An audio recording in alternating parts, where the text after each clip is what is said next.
Bonjour à tous et à toutes. Et oui, nous sommes le 27 janvier. Aujourd'hui, c'est les 7 ans de ma chaîne YouTube. Voilà, donc 7 ans déjà. Maintenant, oui, qu'on fait des vidéos. À chaque fois, ça passe de plus en plus vite. Et on est reparti pour 7 ans de plus, peut-être. Peut-être 10 de plus, on verra. Mais comme chaque année, pour le 27 janvier, je fais une vidéo spéciale pour célébrer une nouvelle année de la chaîne. Et vous remerciez toujours d'être toujours aussi nombreux à vous abonner et à suivre mes vidéos. Ça me fait très plaisir. Et comme chaque année, je fais toujours une grosse ou non, petite vidéo des fois. Chaque année, j'ai pas toujours fait des grosses vidéos de 1 heure pour célébrer l'anniversaire de la chaîne, mais cette année ça va être comme à chaque fois une vidéo spéciale pour célébrer ce nouveau palier de la chaîne et les 7 ans. Et cette année, ce que j'avais eu envie de faire, c'est de faire pour les 7 ans de la chaîne un nouveau bilan cinéma, donc un nouveau top 10 de mes films préférés, mais pas de 2022, comme j'avais fait en 2021 ou en 2022 où j'avais fait un remake de mon top de mes films préférés de 2021. Là je voudrais faire aussi un remake, mais de mon top de mes films préférés de 2018. Voilà, oui, ça remonte un peu. Mais c'est pas pour rien. C'est parce qu'en fait, mon top de mes films préférés de 2018, j'ai fait en 2018, donc il y a maintenant 4 ans. Et maintenant que je le revois petit à petit, 4 ans c'était il y a un moment, et je trouve que ce top, il est pas très ressemblant. Enfin, il reflète pas vraiment tous les films que j'aimais, que j'avais vus pendant cette année, et au final, ce top ne me convient pas en fait. Donc, parce qu'en plus dans ce top il y a des films que j'ai vus que 1 ou 2 fois depuis 4 ans, et il y en a d'autres où depuis 4 ans que j'ai vu beaucoup plus de fois, mais que j'ai pas mis dans le top, je sais pas pourquoi. Mais étant donné que c'est une vidéo qui date d'il y a 4 ans, qu'en plus elle fait quoi, je crois, elle doit faire que 200 vues, ça c'est normal, c'est parce que à l'époque quand j'ai posté cette vidéo, j'avais que 50 ou 40 abonnés, donc la plupart d'entre vous l'ont peut-être pas vu. Donc du coup je me suis dit, tant qu'à faire, autant faire un remake de cette vidéo là. Bien sûr à l'époque j'avais aussi fait un top de mes pires films, enfin des films que j'avais le moins aimé de 2018. Bon, pour le coup celui-là j'ai pas trop envie de le refaire, parce que reparler pendant une demi-heure de films que j'aime pas, bof. Et en plus, ce que je pense de ce top là, pour le coup, c'est très ressemblant, quoi. Je pense qu'il n'y a aucune utilité à ce que je le refasse, donc je vous conseillerais simplement d'aller le revoir. Et mais c'est pas tout, parce qu'en plus de cette vidéo de mes films préférés de 2018, je me suis dit que je pourrais me lancer aussi d'en faire d'autres tops de mes films préférés de toutes les autres années, savoir 2015, 2014, 2013, 2012, 2011 et 2010. Pas 2016 et 2017, parce que mes tops de mes films préférés de ces années-là, je les avais déjà faites dans 2 critiques hors série, dans ma critique hors série de Dernier Trappeur Busan, où je livre mon top de mes films préférés de 2016, et aussi dans ma critique hors série de Tunnel, où je parlais de mes films préférés de 2017. Voilà. Ces tops-là aussi, pour le coup, je suis totalement d'accord avec eux, donc ça me verrait pas du tout, je verrais pas du tout l'intérêt d'en faire des remakes, ça juste pour en faire des vidéos d'une demi-heure où je détaille un peu plus sur chaque film. Donc je vous conseille simplement d'aller revoir ces vidéos pour avoir mon top, ce sera beaucoup plus simple. Mais sinon, pour mon top de l'année 2015, 2014, 2013 et 2012 et plus, là pour le coup, étant donné que j'en ai jamais parlé, que j'en ai jamais fait des vidéos, qu'une vidéo top c'est toujours satisfaisant et que j'aime bien aussi parler de tous ces films qui sont sortis il y a un moment, je ferai aussi d'autres vidéos pour faire d'autres tops de mes films préférés mais des années passées. Voilà. Et sans plus tarder, on passe tout de suite au numéro 10.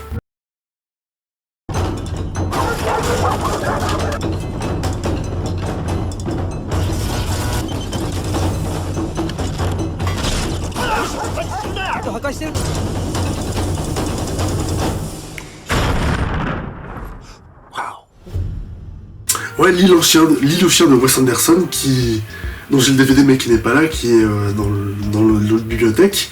C'est un film que j'avais adoré à sa sortie et que j'avais à la base mis dans mon top des films préférés de 2018, mais qui au final ne s'est pas retrouvé. C'est dommage parce que c'est vraiment un film que je revois beaucoup et que j'ai adoré. Ça a été vraiment un de mes films préférés de l'année 2018, quoi, parce que c'est Wes Anderson, et quand il fait des films d'animation, notamment stop motion, comme Fantastique, Maître en art, je trouve ça toujours assez excellent au niveau de la musique, de l'exemple des plats, de sa mise en scène aussi, de ses cadres, de ses couleurs qui sont toujours très beaux à voir, et aussi de son style. La mise en scène aussi, ça va pas être son style, mais c'est un tout, c'est la mise en scène, le style, le ton, de ces univers. J'avais adoré ça dans Fantastic Mr. Fox et là aussi dans L'Île aux Chiens, j'ai adoré. Donc c'était vraiment un des films qui m'a fait marquer de 2018 que j'avais beaucoup aimé, mais je l'avais pas mis dans mon top de 2018. Je sais pas pourquoi, ça pour le coup c'était vraiment dommage, mais au moins oubliez cet ancien top de 2018, c'est de mes meilleurs films, et ne retenez que celui-là, c'est celui-là le vrai.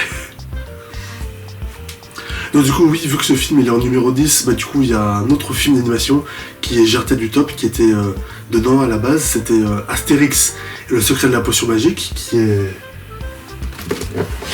là, voilà, que j'ai en DVD pour le coup. Lui à la base j'avais mis dans mon top de mes films préférés en 2018, et je voudrais quand même en faire un mention parce que lui aussi c'était vraiment un bon gros film d'animation que j'avais adoré.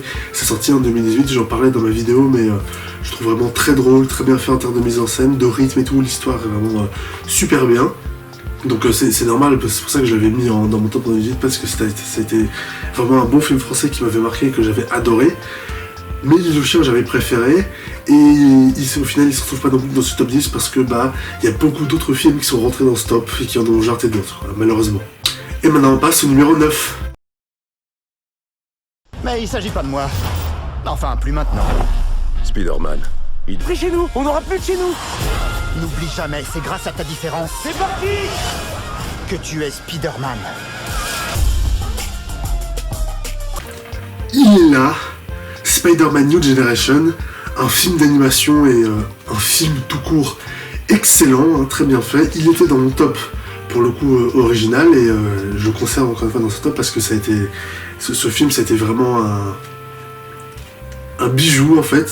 Enfin, c'est toujours un bijou, je trouve toujours excellent. La mise en scène, grâce à l'animation, les couleurs et tout sont toujours incroyables. J'apprécie toujours autant l'histoire, tous les différents personnages qu'ils arrivent parfaitement bien à présenter en seulement 1h40 de film. Il y a 3, 4, 5, 6 Spider-Man différents et tout. Ils arrivent à bien mettre tout ça, à tout bien mélanger, puis pour en plus faire une origin story avec Miles Morales sans que ça paraisse boursouflé ou trop, et ça reste toujours fluide dans l'histoire, et tout en faisant de bonnes scènes d'action, de bonnes scènes de discussion entre les différents Spider-Man, de bonnes scènes d'émotion aussi. Donc pour moi ce film c'est vraiment une leçon en fait. Je le trouve vraiment très efficace dans sa narration, dans sa mise en scène, alors qu'il a énormément de personnages à mettre en place. Donc il était vraiment excellent en fait, et j'attends avec impatience le 2 et le 3 aussi, dont le 2 qui va sortir cette année, où il y a déjà eu plein de bonnes annonces en fait.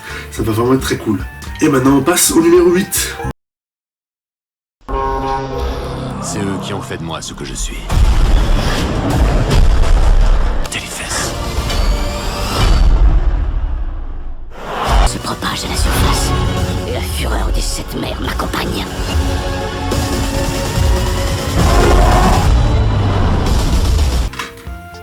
Aquaman, le premier Aquaman, c'est un de mes films préférés de DC avec Batman v Superman, mais ouais, je trouve le film incroyable, la mise en scène ultra délirante et très libre aussi de James Wan, avec la caméra qui passe d'un bout à l'autre d'un décor, comme dans la course-poursuite en Sicile et tout. C'était vraiment très bien.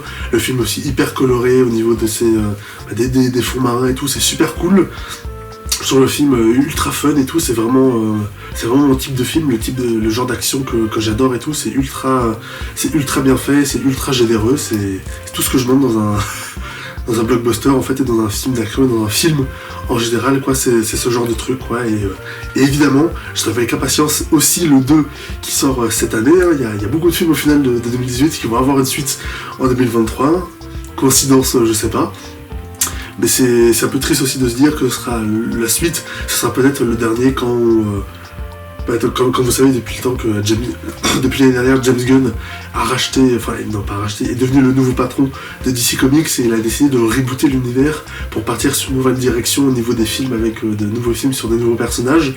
Donc l'ancienne vision qu'on a vue avec Man of Steel, tout ça, et sur Aquaman, à part on la verra peut-être plus, excepté le deuxième film qui va sortir cette année. Donc on verra comment ça va se faire, mais ouais, ça va être potentiellement excellent, puisque le 2 va aussi être réalisé par James Wan, mais ce sera peut-être aussi la fin d'un truc quoi, la fin de DC quoi. Et maintenant le numéro 7.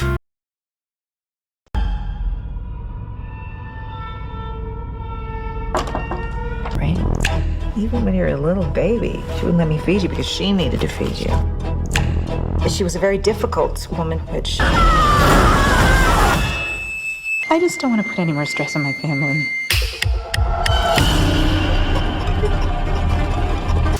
Hérédité, et oui, bah oui, forcément, tous ces films sont sortis en 2018, donc du coup, depuis le temps, j'ai eu le temps de tous les avoir en DVD. Mais ouais, Hérédité, un film d'horreur quoi, mais vraiment, c'est en gros le film, mais en gros c'est un film d'horreur mais qui marche pas du tout sur les jumpscares ou sur les grosses apparitions ou sur le gore et tout avec des gens qui sont transpercés. Non, là tout passe par l'ambiance en fait. C'est vraiment une ambiance ultra pesante, oppressante, ultra menaçante, marquante en fait. Alors qu'en plus il se passe rien de vraiment visuel ou viscéral dans le film, mais juste à cause de la mise en scène, de l'ambiance dans le film, tu sens qu'il y a un truc pas net quoi, tu sens qu'il y a, je sais pas, il y a un truc derrière ton dos, au plafond, qui t'attend et tout, et qui va tomber, mais... Ouais, c'est vraiment un de mes films d'horreur préférés, puisque c'est vraiment un film d'horreur qui m'a marqué quand je l'avais vu, quoi, et qui m'a fait peur, mais vraiment qui m'a terrorisé. Pareil, tous les membres de ma famille qui l'ont vu ce film, ils ont tous été terrorisés, il y en a même qui ont fait des cauchemars. Donc ouais, c'était vraiment un film d'horreur qui m'a marqué, je l'ai revu plusieurs fois aussi, c'est toujours aussi cool, hein. C'est bon, forcément comme tu l'as déjà vu et que tu sais ce qui se passe, bah forcément on perd un petit peu des émotions qu'on a ressenties la première fois qu'on l'a vu, hein. C'est toujours comme ça avec un film d'horreur malheureusement, mais ça reste quand même un excellent souvenir et je pense qu'en le revoyant avec le temps, je pourrais vraiment pleinement l'apprécier pour ce qu'il est et pas juste pour la surprise, et ça reste toujours un film d'horreur qui m'a marqué en fait. Ça, en général les films d'horreur, il n'y a pas beaucoup de films d'horreur que vraiment j'aime beaucoup quoi. Il y a celui-là, il y avait aussi ça en 2017, et Dr. Sleep, je sais pas si on peut vraiment considérer ça comme un film d'horreur, mais c'est vraiment en termes de film d'horreur pur, il n'y en a pas beaucoup que j'aime vraiment beaucoup, mais celui-là, c'est clairement un de mes préférés. Et maintenant le numéro 6.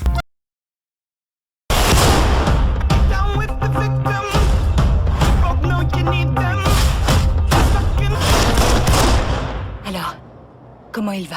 Oh, tu sais, comme on l'aime.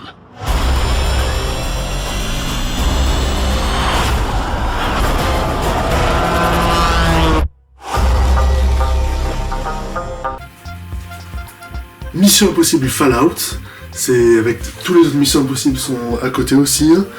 Et encore une fois, là aussi, c'est donc le Mission Impossible Fallout, c'est le 6ème, il est sorti en 2018, et il va avoir droit à sa suite, donc le 7, seulement cette année en 2023, hein. Donc ça aussi, c'est incroyable, coïncidence incroyable. Je refais un top de mes films préférés de 2018, et tous les films que j'avais adorés en 2018, c'est dans une suite que maintenant en 2023, pour l'instant de la chaîne.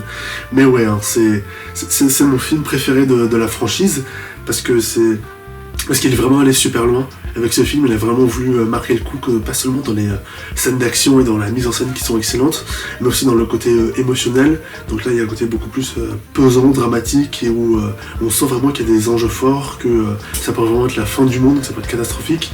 Donc ça, au niveau de la mise en scène et de l'ambiance, de la tension, c'est très bien géré. C'est ça aussi qui rend ce film marquant, pas seulement pour les scènes d'action. Justement, il y a des scènes, justement, notamment au début, avec le mec qui est dans le lit d'hôpital. Là, vous voyez, ou la scène à Londres au milieu, où il y a toute cette scène de tension où ils décident à savoir qu'est-ce qu'ils vont faire de Lane, est-ce qu'ils le gardent et tout ou pas, ou c'est...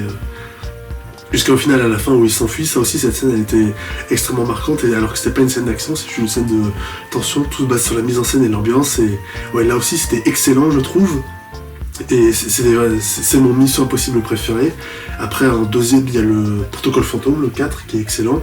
Mais celui-là, ça reste clairement un de mes meilleurs. Et j'attends beaucoup du 7. En fait, je suis sûr que ça va être excellent. Et je m'attends aussi, encore une fois, à aller voir tout repousser dans ce film, repousser toutes les limites. Mais pas seulement en termes d'action, mais aussi en termes de film, quoi, et de mise en scène, simplement. Et maintenant, passons au numéro 5. Thomas est gérable. Il finira bien par débarquer tout seul.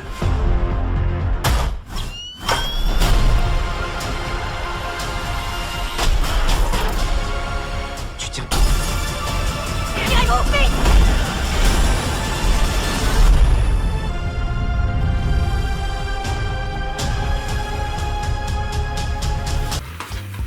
Le Labyrinthe 3, le remède mortel, hein.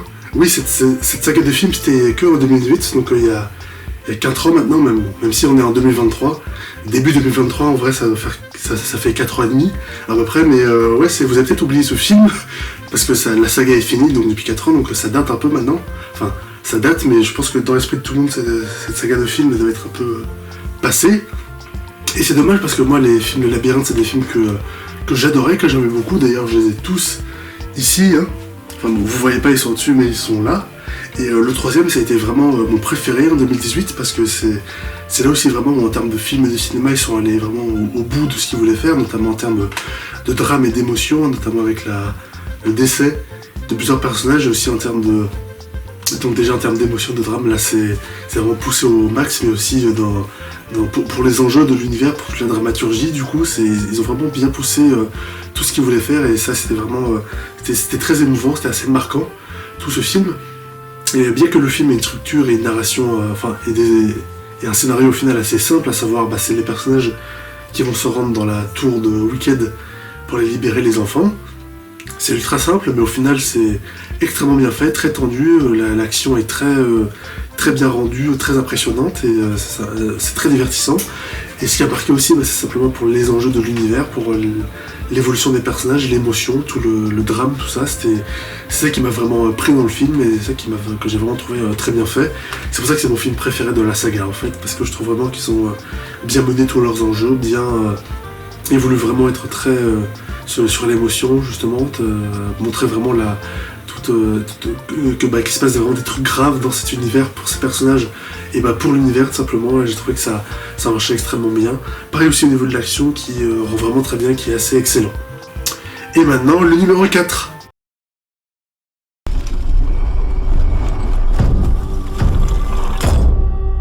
Papa, c'était quoi?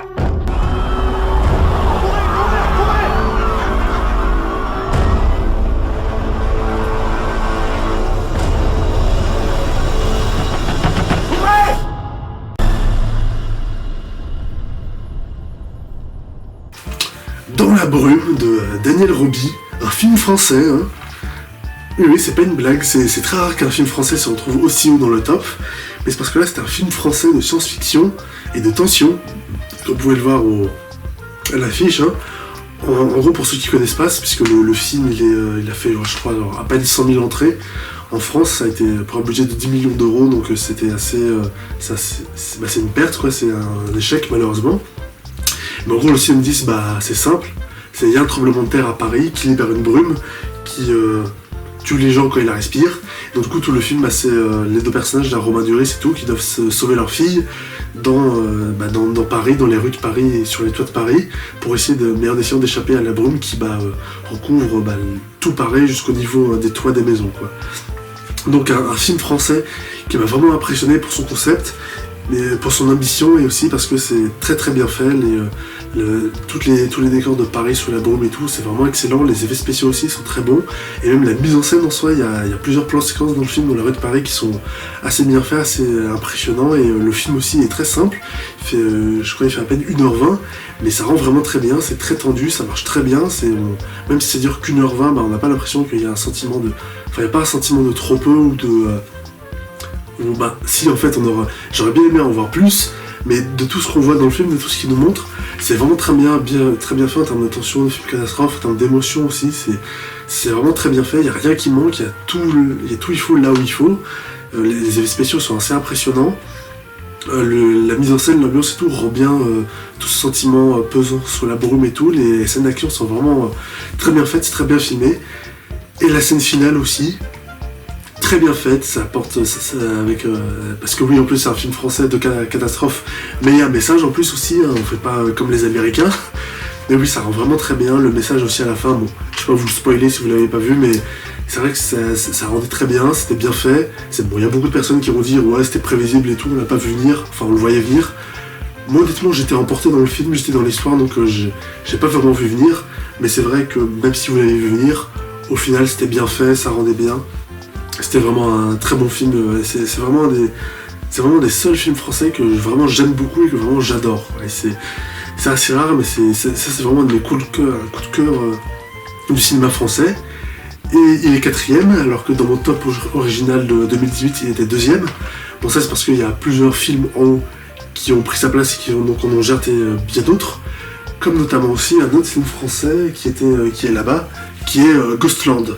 Celui-là, Ghostland, film d'horreur de Pascal Laugier, qui était aussi sorti en 2018, que j'avais beaucoup aimé au cinéma, et que j'avais mis dans mon top des films préférés de 2018, il était en numéro 4 je crois, donc c'est un film qui m'avait vraiment beaucoup marqué, mais au final j'ai pas gardé ce top de mes films préférés de 2018, parce que même si je me souviens quand je suis allé le voir au cinéma pendant ma séance, c'est vrai que c'était assez marquant. En 2018, il y avait beaucoup de tensions, de jumpscares, c'était très éprouvant, donc c'était pour ça que j'avais mis dans mon top de mes films préférés. Mais depuis 2018, ce film, Ghostland, je l'ai revu qu'une seule fois. Malgré le fait que je l'ai acheté en DVD, c'est pas un film que j'ai revu très très souvent. J'ai revu qu'une seule fois en 4 ans, et c'est pas un film que j'ai foncièrement envie de revoir, contrairement à Dans la brume ou des films au-dessus. Et donc c'est ça qui m'a dit qu'au final, c'est peut-être un film qui m'avait marqué quand je l'ai vu en 2018, mais avec le temps, c'est pas vraiment un film que j'ai envie de revoir ou qui au final je me souviens, ça m'a laissé un bon souvenir, mais au final, avec le temps, sur le long terme, c'est pas vraiment un film dont je me souviens au final, je me souviens d'une bonne expérience horrifique à sa sortie, mais au final, maintenant, plus vraiment, je l'ai un peu lâché, c'est pas un film que je revois très souvent. Si je revois, je pense que j'apprécierais bien le moment, mais comme je sais tous les jumpscares et tout ce qui se passe, c'est vrai que c'est comme Hérédité, la mise en scène, t'es moins effrayé et tu ressens moins l'atmosphère pesante que la première fois. Mais à la limite, Hérédité, je préfère beaucoup plus Hérédité que Ghostland. Là où Ghostland, c'est vrai que depuis 2018, j'ai pas du tout revu le film. Enfin, j'ai revu le film une fois, mais pas aussi souvent, donc c'est pour ça aussi que je l'ai pas remis dans ce top, parce que au final c'est pas vraiment un film, c'est un film qui m'avait marqué à l'instant en 2018, mais pas vraiment sur le long terme au final. Du coup c'est pour ça que je refais aussi ce top des films préférés de 2018, parce qu'au final c'est pas vraiment un film dont je me souviens. Et maintenant on passe au numéro 3.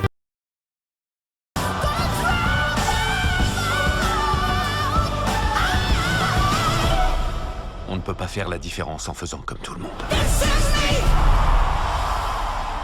Et voilà, oui, The Greatest Showman, c'est aussi un film de 2018, mais que je n'avais pas mis dans mon top de 2018, j'en avais même pas parlé dans ma vidéo de récapitulation de 2018, mais au final il mérite bien toute sa place dans ce top. Je sais pas pourquoi je l'ai pas mis dans mon top il y a 4 ans, parce que c'était vraiment un des films marquants que j'ai vu en 2018, c'est toute l'histoire de P.T. Barnum, toute l'histoire de tolérance, tolérance à la discrimination, de différence par rapport à tous les gens qui l'emploient dans son cirque. Et toutes les musiques aussi, puisque le film est une comédie musicale, toutes les musiques aussi qui sont toutes extrêmement marquantes en fait, c'est assez dingue, c'est une comédie musicale et vraiment toutes les chansons du film sont marquantes, toutes les scènes de danse aussi de musique sont vraiment assez ouf et incroyables, la mise en scène les rend très bien et c'est assez exceptionnel, c'est vraiment un film qui me fait kiffer, que je revois assez souvent, qui est vraiment très très cool et c'était vraiment un de mes gros coups de cœur et un des films marquants de 2018, quoi. Pas juste parce que c'est une comédie musicale, mais la mise en scène en général dans le film rend vraiment très bien, elle est vraiment très bien, même dans les moments qui sont plus normaux, c'est pas comédie musicale, ça rend aussi très bien, c'est vraiment un film excellent et il mérite totalement sa place dans ce top 2018, c'était vraiment un de mes films préférés de 2018, un des films que j'ai vraiment le plus kiffé. Et maintenant le numéro 2. Êtes-vous prêts à vous battre? Aidez-nous à sauver l'Oasis. Et oui, Ready Player One, ça pour le coup, j'en parlais quand je parlais de Ghostland, ça pour le coup c'est un film que depuis 2018, je revois souvent. Je revois très souvent, je revois quasiment une fois par an, ouais, je revois 2 fois par an je crois, mais j'ai revu beaucoup de fois et c'est vraiment un film que je revois assez souvent et que j'ai envie de revoir aussi, parce que c'est vraiment un film ultra marquant, quoi. C'est un des films les plus marquants de Spielberg depuis assez longtemps, et là aussi j'avais adoré à sa sortie. Je me souviens quand j'avais vu au cinéma, je m'étais dit ah putain c'est mon film préféré de l'année, mais au final il a gerté, il est sorti du top, je sais pas pourquoi, parce qu'il y avait eu aussi le numéro 1, mais il y a aussi d'autres films qui se sont rajoutés, Ghostland, tout ça, donc au final après il y avait beaucoup de films, mais celui-là, Ready Player One, je sais pas pourquoi je l'ai pas gardé dans mon top de base, mais de toute façon oublions ce top, c'est celui-là, ce top-là de 2018 qui est le vrai top des films préférés de 2018, et Ready Player One c'est clairement un film marquant de 2018, quoi.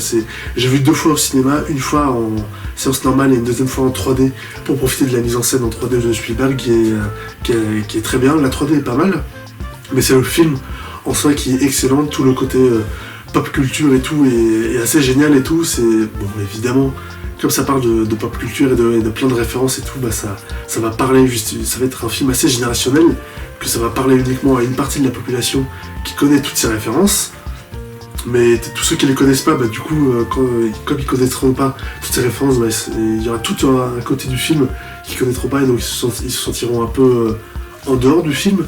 Mais après, je pense que même sans toutes les références, le film peut quand même être apprécié même si on les connaît pas. Parce que même moi, quand j'ai vu le film, il n'y avait pas toutes les références. Hein, il y avait des trucs que je connaissais de loin. Genre Akira, j'avais jamais vu Akira. Akira, j'avais vu 10 minutes avec ma petite soeur, mais ça me faisait chier, je suis parti, je l'ai pas vu.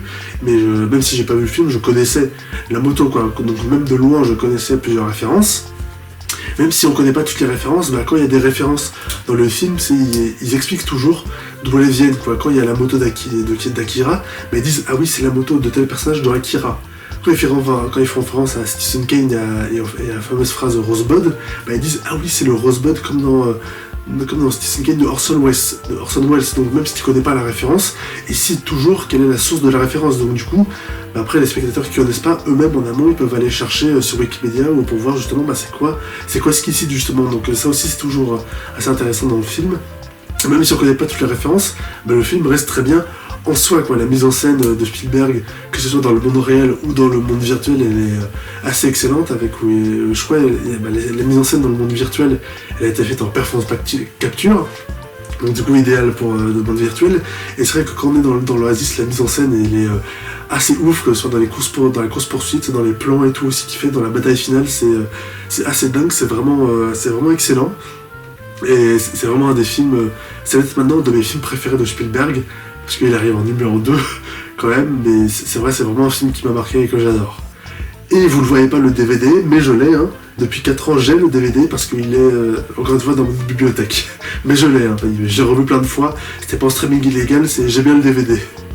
Et maintenant numéro 1, mon film préféré de 2018, qui n'a pas changé. Je ferais mieux de l'éviter. C'est une petite brute. Il aime bien tyranniser les autres.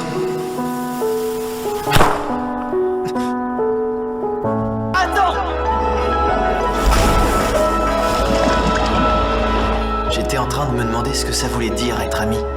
Y a pas de critères à remplir ou quoi que ce soit. Que moi et toi, on pourrait devenir amis.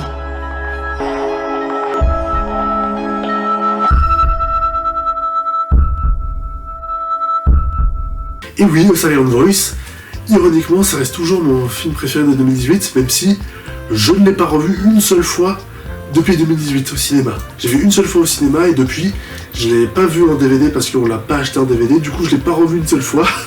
Du coup, Silent Voice, c'est un film que j'ai pas revu depuis 2018, depuis sa sortie au cinéma.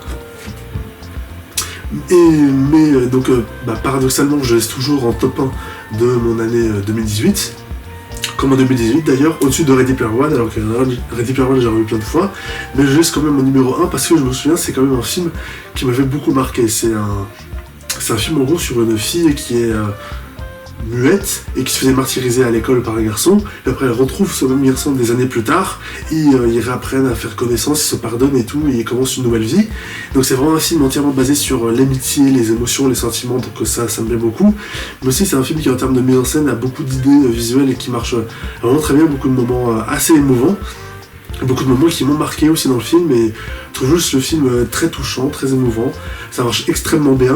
J'ai quand même des souvenirs du film, je me souviens de ce qui se passait, je me souviens de certaines scènes, mais c'est un film que j'ai pas du tout revu une seule fois depuis 2018, je suis quand même assez déçu, j'ai toujours pas trouvé le DVD, mais c'est un des DVD que je cherche le plus depuis 4 ans pour le revoir évidemment, mais c'est vrai que si je le revois, je serai toujours assez ému par ce que je vois par le film, parce que je me souviens quand même de l'émotion que j'ai ressentie pendant ma séance, je l'ai pas oublié, ça reste toujours un film marquant, et j'attends que ça de le revoir depuis 4 ans, quoi, donc faut que je me dépêche de le retrouver, mais c'est vrai que ça reste un film assez marquant. Je sais pas si en le revoyant, je me dirais, ah non, au final c'est Ready Player One, mon film préféré, mais je sais pas si au final après je vais pas refaire encore une fois un autre remake de mon top film de 2018, hein. Je vais pas faire un remake de mon remake, parce que je pense qu'en fait au final ce remake là, ce top de mes films préférés de 2018, il est quand même bien plus ressemblant de ce que je pense, et des films, il est bien plus représentatif des films qui m'ont marqué en 2018, quoi, des émotions que j'ai ressenties.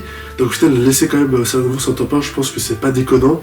Je pense que c'est vraiment un film qui m'a marqué et je me comprends au final quand je laisse numéro 1 parce que c'est vraiment un film qui m'a marqué et que j'attends de revoir évidemment plein de fois, et je pense qu'en le revoyant beaucoup de fois, ça sera...